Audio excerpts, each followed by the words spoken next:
I was living in a 5x10 storage unit, eating cold canned food when I found the briefcase that changed everything.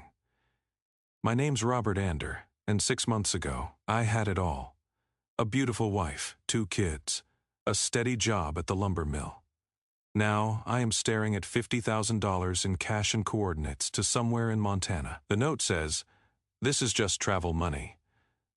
But what I found when I got there made me realize my entire life had been orchestrated by someone I never expected. Do you want to know how a man goes from having Sunday dinners with his family to sleeping on a cot surrounded by concrete walls? How someone loses their wife to their boss, their kids to lies, their dignity to a world that kicks you harder when you're already at rock bottom? I'm going to tell you exactly how it happened, because the ending of this story isn't what you think. My wife Maria always said I was too trusting. "Robert," she'd say, stirring her food at our kitchen table, "you think everyone's as honest as you are. That is going to bite you someday." Funny how the person warning you about snakes can be the one hiding the fangs. Vance Cromwell was more than just my boss. He owned Cromwell Lumber Industries, the biggest employer in Millbrook, Pennsylvania. His father built that empire, and Vance inherited it along with the taste for expensive suits and other men's wives. I'd worked there 22 years, supervised 40 employees, kept that place running while Vance played golf and swam in money he never earned. My son Tommy just made varsity football at age 14 and was already taller than me. My daughter Grace, she's 11 and smarter than both her mother and me.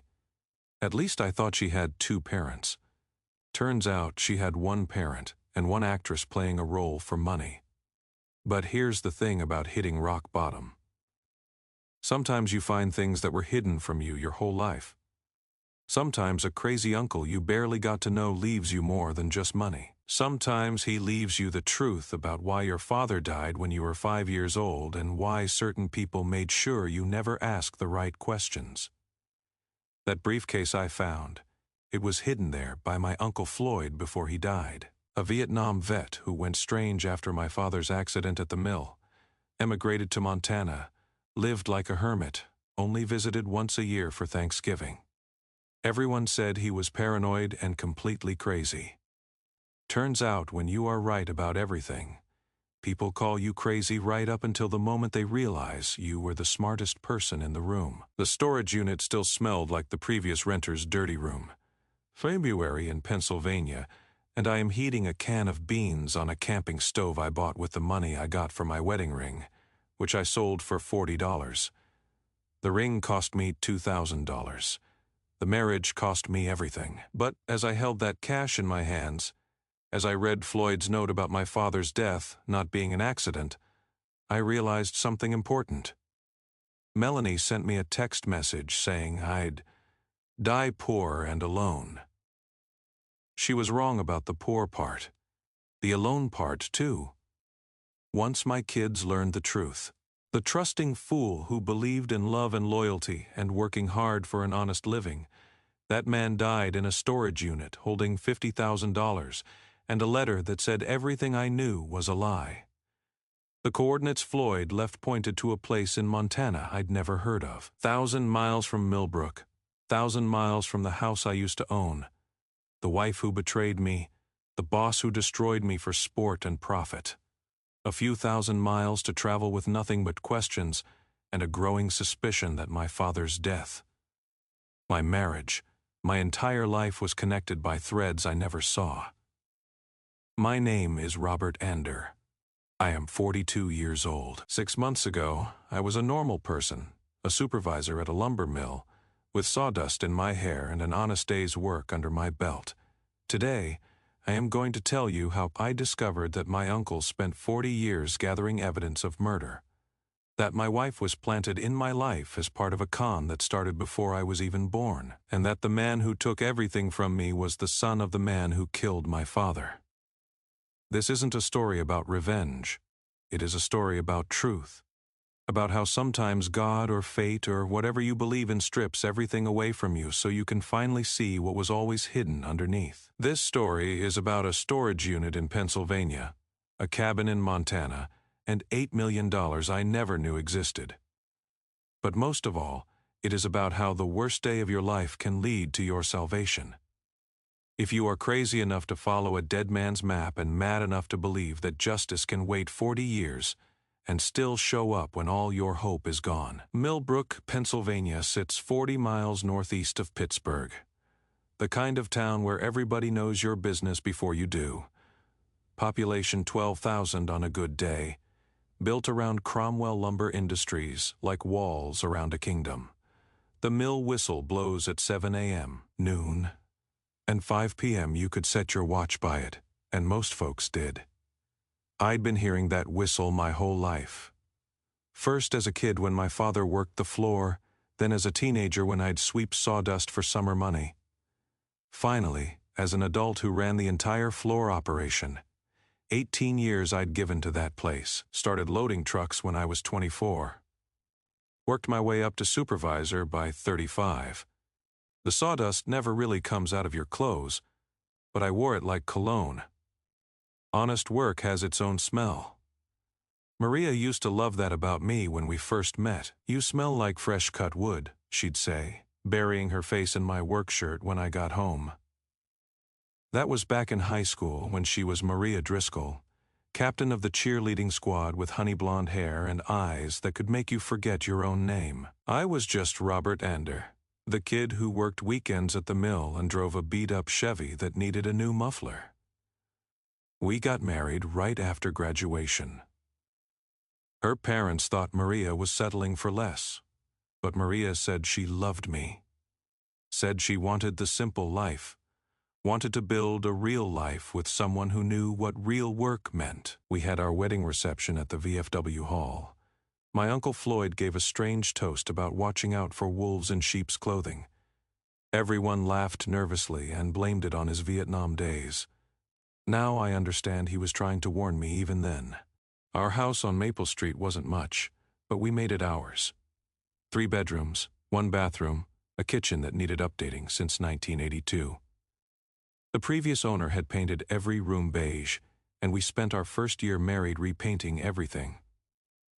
Maria chose yellow for the kitchen, said it would harmonize with the morning sun. She was right. Every morning I'd drink my coffee in that yellow kitchen, watching the light make her face glow while she packed Tommy's lunch. Tommy came along 2 years after we married. Born during a snowstorm, fought his way into the world like he was already late for an important activity. Grace arrived 3 years later, peaceful as a dinner meal. I remember holding each of them for the first time, thinking I'd never felt anything so perfect. Tommy got my stubborn streak and Maria's athletic build. Grace got Maria's beauty and my affinity for handiwork. She'd sit in the garage while I worked on the car, helping me, asking a million questions about how engines worked. The lumber mill provided good insurance, steady pay, enough income for a 2-week vacation every summer. We'd drive to Ocean City, rent the same cottage every year. Tommy would build sandcastles while Grace collected shells. Maria would read romance novels under an umbrella while I taught the kids how to swim in the sea. Simple pleasures for simple people, or so I thought. Vance Cromwell inherited the mill when his father died 10 years ago. Old man Cromwell had been tough but fair. Vance was neither. He showed up maybe twice a week, usually smelling like bourbon and expensive cologne. Let me handle the actual running of things while he took credit for profits he didn't earn. He had this way of looking at female employees that made my skin crawl. Should have paid attention when he started looking at Maria that way during company picnics. Me Uncle Floyd lived 3 hours north in a cabin he built himself after coming back from Vietnam. My father's younger brother, but the war aged him into looking like the elder. He'd show up every Thanksgiving with conspiracy theories and warnings about trusting the wrong people. "They murdered your daddy, Robert," he'd say after a few beers. "Made it look like an accident, but I know more." My mother would shush him, change the subject. After she died when I was 20, Floyd got stranger, more isolated. The last time I saw him alive was Thanksgiving a year ago. He looked sick, thin, knowing everything. Pulled me aside and handed me a key. "For when you need it most," he said. He wouldn't say anything more. The warning signs with Maria started small. New clothes that cost more than we budgeted. Complaints about the house being too small, the vacation being too boring, my salary being too modest. Vance says there is opportunity for advancement. She'd mentioned casually over dinner. Maybe you should try harder to impress him. I thought she was trying to help. Now I know she was setting the stage for something that had been planned long before she ever cheered at my high school football games. A regular Thursday in March started like any other day until my foreman Pete noticed me sweating through my shirt. "Boss, you look like death warmed over," he said. "Go home before you infect the whole crew." I rarely took sick days or requested leave, but my head was spinning and my stomach felt like I'd swallowed poison. Skipping lunch, just wanting to crawl into bed, I climbed into my truck at noon. The drive home took 12 minutes.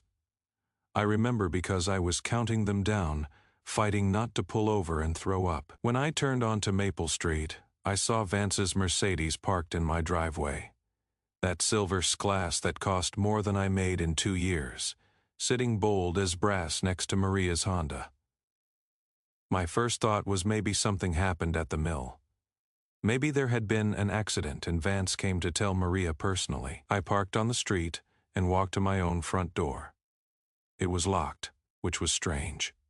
We never locked it during the day in Millbrook. I fumbled for my keys, and that is when I heard it. Maria's laugh coming from upstairs, not her polite laugh or her watching television laugh. I heard the laugh I thought was just for me. I stood in my own hallway listening to my wife and my boss in my bedroom. The smart thing would have been to leave, to think it through, to get a lawyer first. But smart went out the window.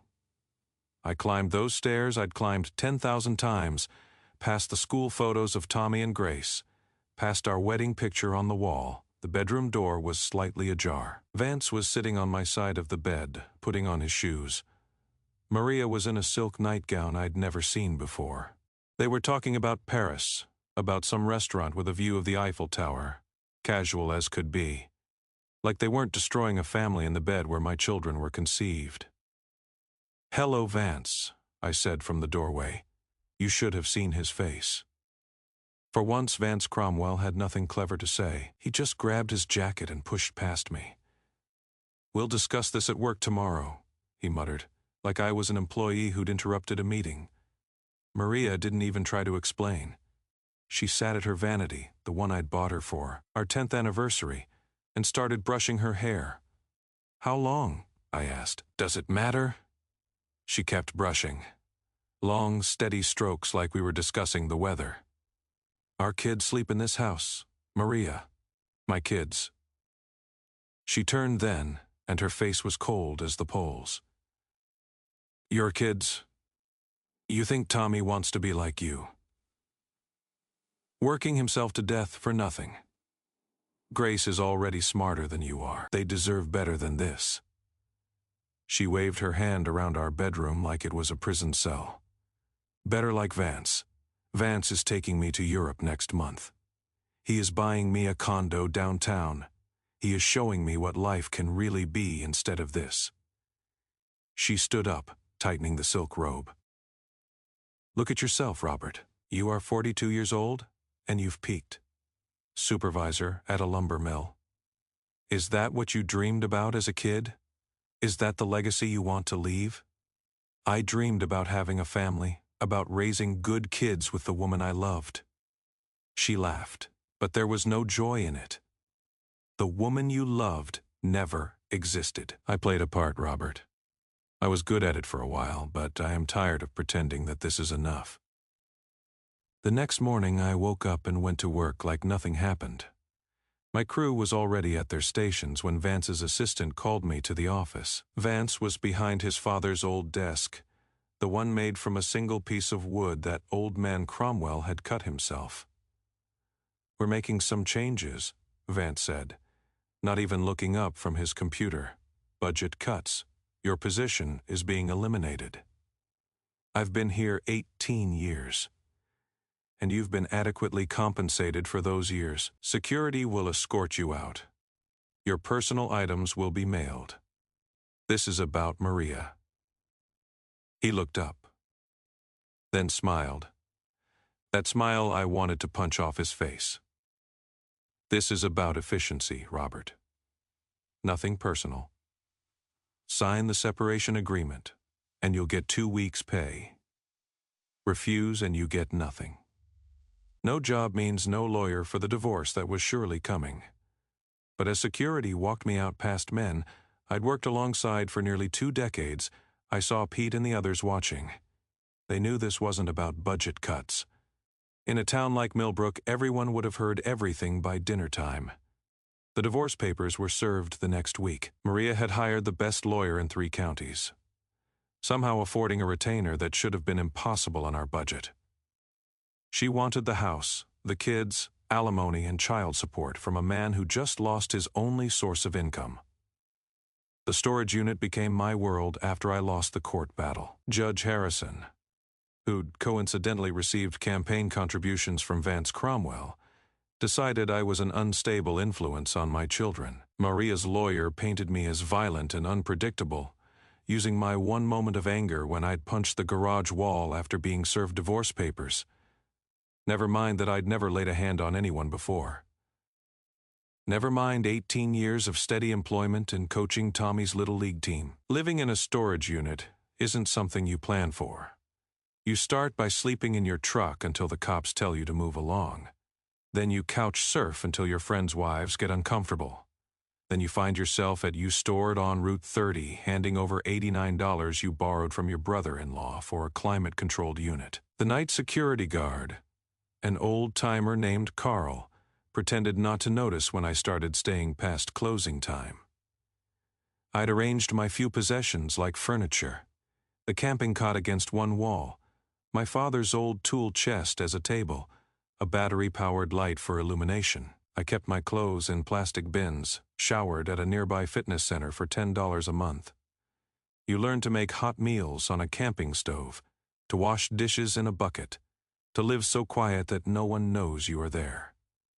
It was my 3rd week in that concrete box when I decided to sort through the boxes Maria had thrown in during the divorce. Mostly junk she didn't want, but knew I'd valued. Photo albums, my father's war medals from Korea, Christmas items we'd collected over the years. Each box was a gut punch of memories from a life that felt like someone else's dream. The briefcase was wedged behind a box of ornaments covered in dust like it had been there for years. Brown leather, combination lock with a luggage tag that stopped me cold. My name was written on it in Uncle Floyd's shaky handwriting. But Floyd had been dead for 8 months. How did this get here? I tried every combination I could think of. Birthdays, anniversaries, nothing worked. Finally, I took a screwdriver to the lock, pried it until the metal gave way. The case opened with a pop that echoed in the storage unit like a gunshot. Money, neat stacks of $100 bills wrapped in bank bands. I counted it 3 times, my hands shaking so bad I kept miscounting. $50,000 more cash than I'd ever seen outside a movie. But it was the letter that changed everything. Floyd's handwriting on yellow legal paper. Robert, if you are reading this, you have lost everything. Good. A man cannot stand up again until the foundation is cleared. This money is not charity, and it is not pity. This is travel money for what you need to do next. Drive to these coordinates in Montana. Park at the Red Gate on Timberwolf Road. Walk north 1 mile until you find the boulder that looks like a bear's head. Behind it is the truth about why your father died. I know you think I am crazy. Everyone does, but crazy is just a name they call you when you see things others don't want to see. Your father didn't die in an accident at the mill. He was murdered by Cromwell Sr. because he wouldn't sell his share of the mineral rights. Those rights are now worth millions, and they belong to you. I've spent 40 years gathering proof, building wealth from my own share, waiting for the right moment. But cancer has got me now, and I won't live to see justice. You need to finish this. The cabin has everything you need. Documents, recordings, photographs, even some surprises about that wife of yours. Don't trust anyone. especially your closest relative. Your cousin Dwight is in Cromwell's pocket, has been for years, and Robert, your father, would be proud of the man you've become, even if that man is sleeping in a storage unit right now. Sometimes the lowest point is just where you need to be to see the stars. Make them pay for what they took from us. Floyd, I read the letter 12 times before it truly sank in. My father owned mineral rights. He was murdered, and Floyd always knew this, but had remained silent for 40 years. The coordinates pointed to somewhere near Glacier National Park, Montana wilderness, where Floyd had lived like a hermit since Vietnam.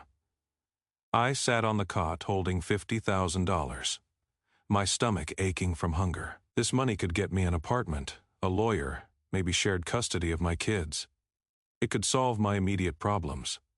But Floyd's words about my father's death kept ringing in my ears. What truth was waiting in Montana? What surprises about Maria? The decision wasn't really a decision at all. The next morning, I bought a used Ford for $8,000 cash from a dealer who didn't ask questions.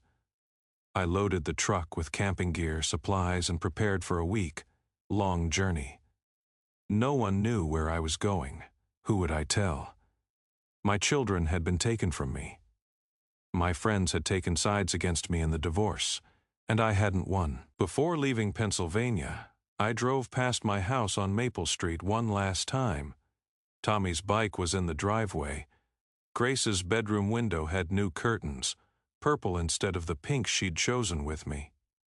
Maria's car was gone, probably at Vance's downtown condo. This life I'd built was continuing without me, like I'd never existed at all. The drive to Montana took 3 days of hard driving, stopping only for gas and catching a few hours of sleep at rest stops. The location led me deep into Flathead County, where the roads went from paved to gravel to barely more than deer tracks. Timberwolf Road was marked by a rusty sign shot through with bullet holes. The kind of place where GPS fails and tells you, you are on your own. The red gate Floyd mentioned was actually more rust than red, with a heavy chain and a lock that opened with the key he'd given me last Thanksgiving. Beyond it, the road disappeared entirely. I parked the truck and started walking north using the compass app on my phone, until even that lost signal. The forest was so deep the sunlight couldn't reach the ground. Every sound made me jump, making me think bears or wolves were watching from the shadows. The boulder, shaped like a bear's head, sat in a clearing, exactly 1 mile from the gate, according to my counting of steps. It was massive, maybe 15 feet tall, and from the right angle, it really did look like a grizzly's face. Behind it, hidden by overgrown brush, was a trail that led another 100 yards to a cabin that shouldn't exist. This wasn't some ramshackle hermit's hut. This was a modern structure with solar panels, a satellite dish, even a generator humming quietly behind a shed. The door was steel, reinforced and opened with another key from Floyd's ring. Inside looked like a combination of a living space and a detective's evidence room. One wall was covered with photographs, documents, and newspaper clippings going back 40 years. Another held filing cabinets, each drawer meticulously labeled. A desk supported 3 computer monitors and surveillance equipment that must have cost thousands.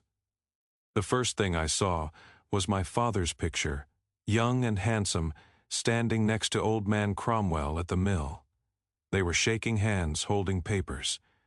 The caption Floyd had written, Partnership Agreement, 1976. Dad and Cromwell, equal partners. The documents told the story piece by piece. My father, Daniel Ander, hadn't just worked at the mill. He'd been Cromwell's partner, having inherited mineral rights from my grandfather that turned out to sit on one of the largest natural gas deposits in Pennsylvania. Cromwell needed those rights to expand. My father had agreed to a partnership instead of a sale. Then came the police reports from 1982. Industrial accident at the mill. Daniel Ander crushed by a lumber loader that mysteriously failed. The investigation was perfunctory. The case closed within a week. But Floyd had found the truth. Maintenance records showing the loader had been serviced the day before. an insurance policy Cromwell had taken out on my father just months earlier. A witness, now dead, who'd seen Cromwell arguing with my father about selling out completely. But that wasn't the biggest shock. In a folder marked MD were photographs that made my blood freeze. Maria at age 16 with Vance Cromwell, who would have been 38 then. More pictures through the years, always at a distance, always careful. Then a document that knocked the wind out of me. A bank account in Maria's maiden name opened when she was 17, with regular deposits from a Cromwell Industries subsidiary. The recording equipment held dozens of files, all dated and labeled. I clicked on one from 3 years ago. Floyd's voice, old but clear, following MD to meeting with VC at Riverside Motel. Then Maria's voice, unmistakable. He is getting suspicious. How much longer do I have to play housewife? Vance responding. Until we can provoke him into something we can use in court. We need him discredited, not just divorced.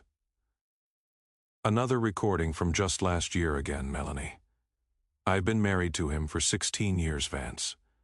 I've had his children. I've pretended to love him so long sometimes, I forget I am pretending. Vance, those kids are your insurance policy. He'll never fight back hard with them in the middle. And once he is broken, really broken, the mineral rights revert to his next of kin. As his grieving widow or ex-wife with full custody, you'll control them until the kids are 18. I sat in that cabin for hours, pieces of my entire life rearranging themselves. Like a puzzle I'd been looking at upside down, Maria hadn't fallen out of love with me. She'd never loved me at all. She'd been placed in my life like a chess piece, a 17-year-old girl groomed by a man more than twice her age to destroy me decades later. The financial documents were staggering. The mineral rights my father had refused to sell were now worth approximately $8 million. Floyd had been quietly collecting lease payments on his portion for 40 years, living like a pauper while building a fortune. Every cent was documented, every transaction legal and clean. And according to the will I found in the desk, every penny was now mine. But Floyd had been smarter than just hoarding money. He'd built a legal case that would destroy Cromwell Industries. Environmental violations, tax evasion, bribery of local officials, including Judge Harrison, who'd ruled on my divorce. The evidence was overwhelming, meticulously gathered, waiting like a loaded gun. The last file on the computer was a video message from Floyd himself, recorded just weeks before he died. He looked skeletal, eaten away by cancer, but his eyes were sharp as ever. "Robert," he said to the camera, "I am sorry I couldn't tell you sooner, but they were watching. They've always been watching. If you are seeing this, you've lost everything, which means they think they've won. Now you can fight back. The money's yours, legal and clean. But what you do with the evidence, that is your choice. You can take the fortune and disappear, or you can finish what your father started. Either way, they lose." I spent 3 days in Floyd's cabin memorizing every document, copying every file, understanding the full scope of what the Cromwells had planned. The choice Floyd talked about wasn't really a choice at all. Running away with the money would mean letting them win. It would mean turning a blind eye to my father's murder. It would mean letting my children grow up believing their father was a failure who abandoned them. The drive back to Pennsylvania felt different. I wasn't running from something anymore. I was driving toward justice with a truck full of evidence and a bank account that finally gave me the power to fight back. My first stop was the FBI field office in Pittsburgh. Agent Patricia Nolas listened to my story with the kind of stone face that made me think she'd heard every crazy conspiracy theory imaginable. Then I showed her the documents. Her expression changed. She called in 2 more agents than her supervisor. The investigation took 4 months. 4 months of secret grand juries, of forensic accountants digging through 40 years of Cromwell Industries books, of federal agents interviewing everyone who'd ever done business with Vance. I stayed quiet, living in a modest apartment in Pittsburgh, following my lawyer's advice to remain invisible while the machinery of justice slowly ground forward. The arrests happened on a Tuesday morning. Vance Cromwell was taken from his country club in handcuffs. 3 city councilmen, Judge Harrison, even the police chief, who'd closed my father's accident report so quickly. The charges ranged from tax evasion to conspiracy to environmental crimes that would cost millions in cleanup. The murder couldn't be prosecuted because old man Cromwell was long dead, but his son would pay for continuing the cover. But Maria's arrest was different. They took her from the elementary school where she was picking up Grace. She called me from jail the first time we'd spoken in months. "How could you do this to your children?" she screamed. "They'll see their mother arrested." "Their mother was never real," I told her. "You were a lie. A character played by a girl Vance groomed when she was 16. The kids deserve to know who their real father is, not the failure you tried to paint me as." She broke down then, the truth finally cracking her perfect performance. She'd been promised millions to destroy me, to steal my children's inheritance, to continue a con that started before I was even born. The woman I'd loved, who I thought had loved me, admitted she'd been receiving payments since high school to get close to me, to marry me, to have children with me. All so the Cromwells could eventually steal what my father had died protecting. The trial made national news. "Small-town lumber dynasty falls in decades. Long conspiracy," read the headlines. Vance got 15 years federal time. Maria got 5 years but would likely serve 2. The other conspirators fell like dominoes, each racing to make deals and testify against the others. But the real victory came when I got my kids back. Tommy and Grace had been living with Maria's mother during the trial. The first time I saw them after everything came out, Tommy wouldn't meet my eyes. Grace ran to me crying, asking if Mommy was really a bad person. "Your mother made bad choices." I told them, holding them both in the living room of our new house, a modest place not far from their school. "But that doesn't mean she doesn't love you. People are complicated.